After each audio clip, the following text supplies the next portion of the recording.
Bueno, vamos a seguir por donde estábamos para terminar un poco lo que es la definición de las clases.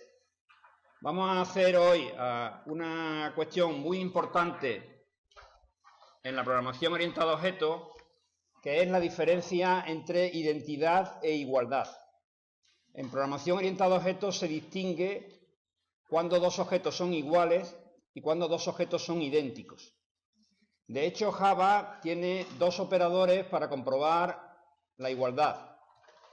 Si os acordáis, para comprobar la igualdad en C, es decir, para saber si dos objetos eran iguales, en este caso en C no eran objetos, eran variables, pero para saber si dos variables en C eran iguales, utilizábamos el operador igual, que era el operador de comparación. Si el operador de comparación nos decía si dos variables tenían el mismo valor. También existe el operador de comparación en Java con igual, pero el significado es relativamente diferente. El operador igual en Java es un operador de identidad. Es decir, nos está diciendo si dos objetos son idénticos. ¿Qué significa que dos objetos son idénticos? Dos objetos son idénticos cuando son el mismo objeto. Identidad es un factor, una propiedad más fuerte que la de igualdad. Ahora veremos un ejemplo concreto con la clase punto, pero quizás sea más fácil entender el concepto desde el punto de vista de la realidad. Es decir, dos personas que se llamen igual no son la misma persona, se llaman igual, pero no son idénticas. Cada persona tiene su propia identidad, lógicamente. Bueno, pues con los objetos en programación orientada a objetos pasa algo relativamente parecido. Es decir, los objetos tienen identidad propia.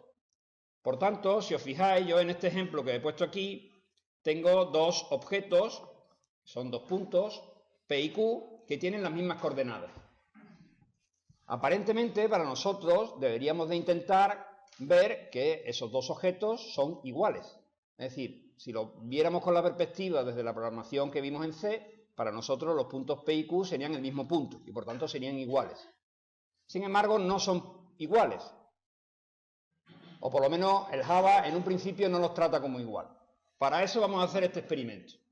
Fijaros que en principio tengo puesto el operador igual, que como he dicho antes, mira si son idénticos, y después tengo un operador propio, que es de Java, que es el operador equals. El operador equals compara igualdad, no identidad. Es decir, mientras que el igual compara identidad, el equals compara igualdad. Vamos a ver qué sucede si yo ejecuto este código. En ambos casos me dice que son distintos con igual y distintos con equals. Es decir, que en principio los dos operadores me dan el mismo resultado. El punto P y el punto Q no solamente son no idénticos, sino que también son no iguales, o podríamos decir distintos. Y alguien podría decir, bueno, pues, ¿no me estabas diciendo que los dos operadores eran distintos? ¿Que esto medía igualdad y esto medía identidad?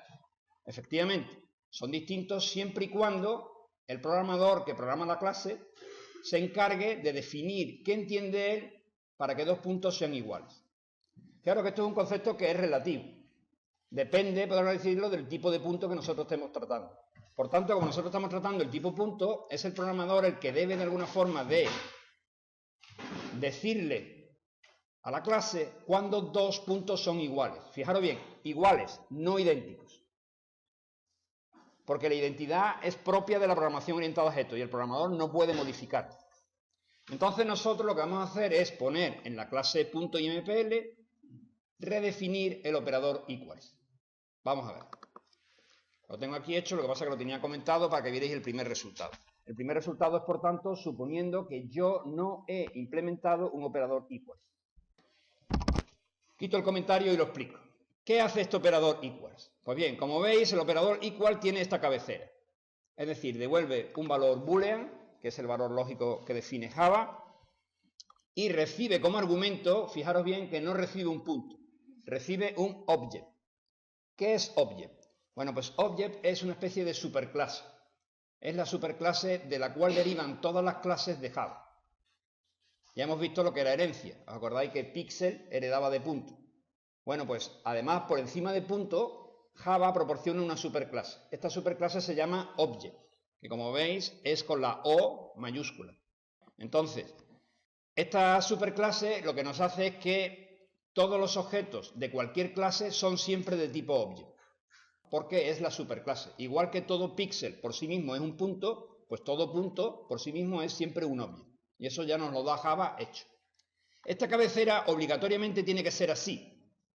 No puede ser de otra forma, porque nosotros lo que estamos haciendo es redefiniendo un método que ya trae Java.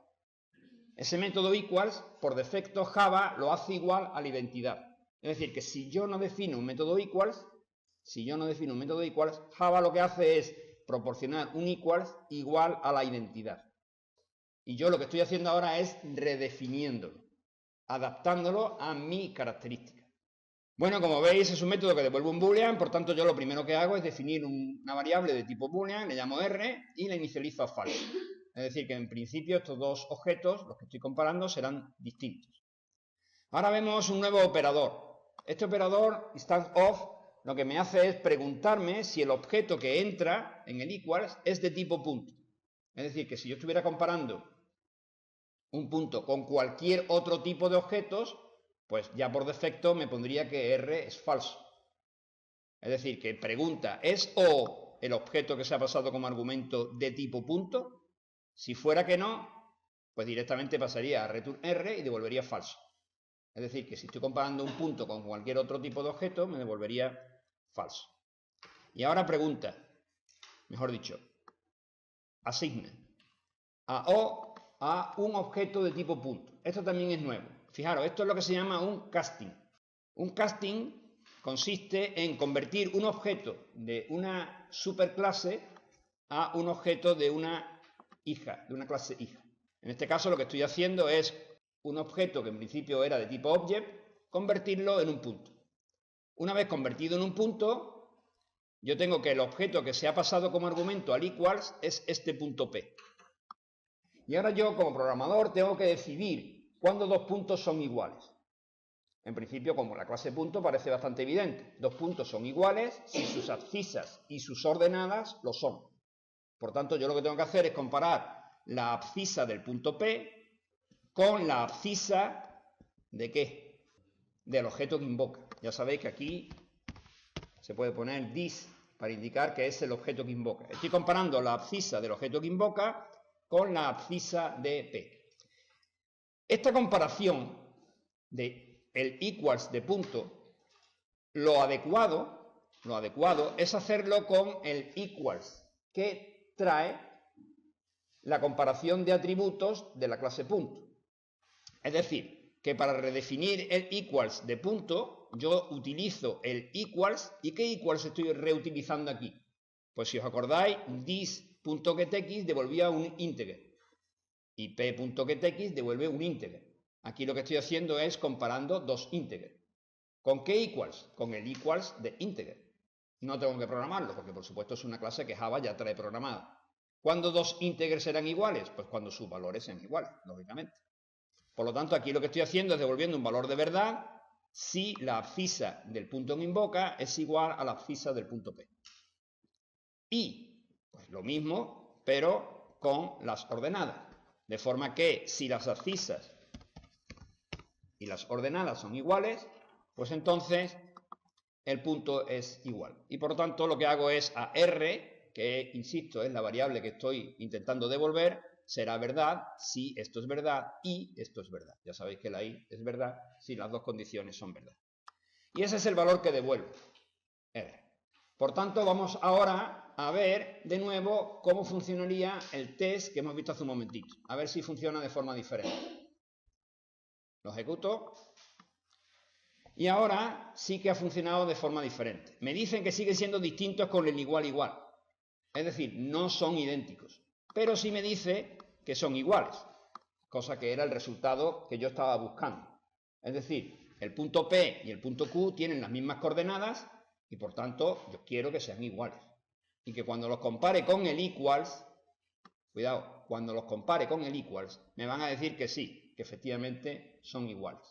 ¿Y cuando dos objetos son idénticos? Bueno, para hacer que dos objetos sean idénticos es tan sencillo como asignar uno a otro. Es decir, si yo por ejemplo cambiara las coordenadas del punto P y le pusiera, pues por ejemplo 3, 4, Evidentemente ahora el punto P y el punto Q son distintos y no idénticos. Es decir, que si ejecuto esto, lógicamente son distintos con los dos operadores. Si yo quisiera que fueran idénticos, ¿qué tendría que hacer? Pues algo tan sencillo como, por ejemplo, hacer Q igual a P. Si yo hago Q igual a P, estoy asignando el objeto P al objeto Q. Y ahora P y Q son idénticos. Y, por supuesto, iguales, porque identidad implica igualdad. Y si ahora ejecuto de nuevo el código, me dice que efectivamente son idénticos e iguales. Fijaros, el punto P y el punto Q son tan idénticos que cualquier modificación que yo haga en uno, la hago en el otro. Esto es muy importante. Es decir, voy a suponer que yo voy a modificar la coordenada x de q. Le voy a dar, por ejemplo, un nuevo valor que sea 0. Si yo ahora quiero mostrar el punto P, ¿qué creéis que va a pasar? ¿Cuánto va a valer el punto P? Fijaros, el punto P es 0,3. Fijaros, lo que hemos hecho ha sido, el punto P vale 2,3, el punto Q vale 3,4. Hemos hecho que Q sea igual a P. Eso significa que Q es el punto 2,3. Es decir, Q es el mismo punto. Más que el mismo, es el idéntico punto P. Son el mismo objeto. Ocupan las mismas posiciones de memoria.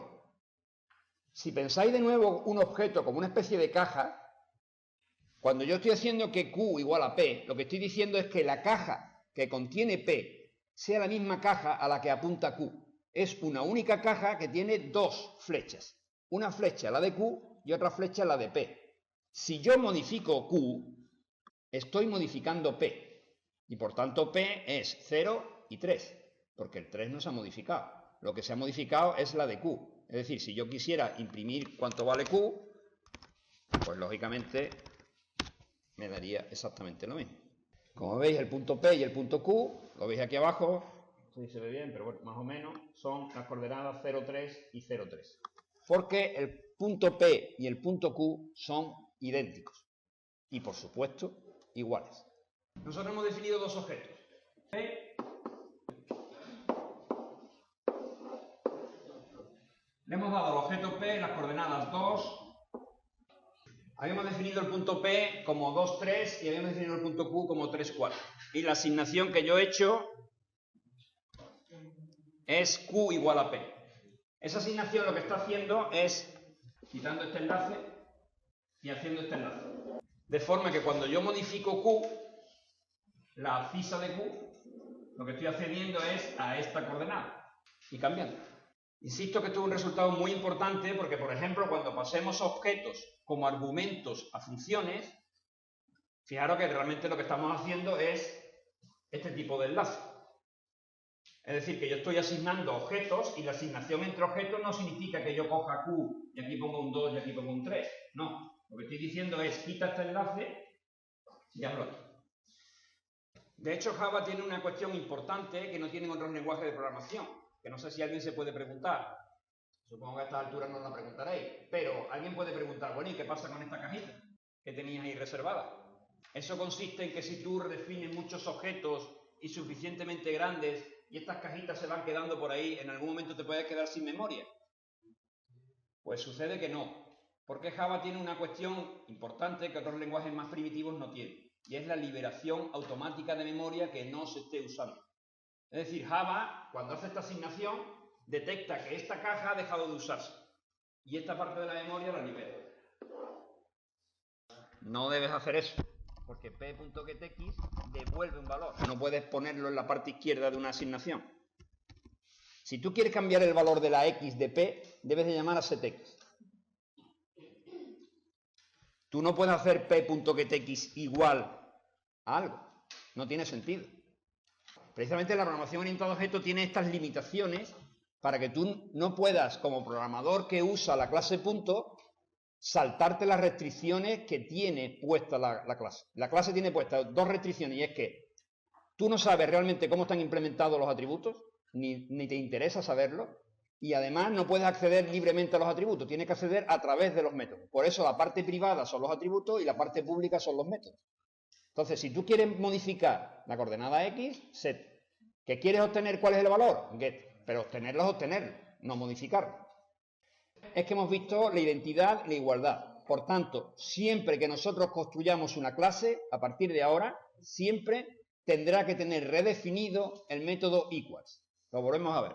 Así o como corresponda. Es decir, nosotros cuando vayamos a definir una clase, siempre tendremos que decir cuál es la característica o las propiedades que deben de ser iguales, para que dos objetos de la clase sean iguales. Y redefinir el método equals convenientemente.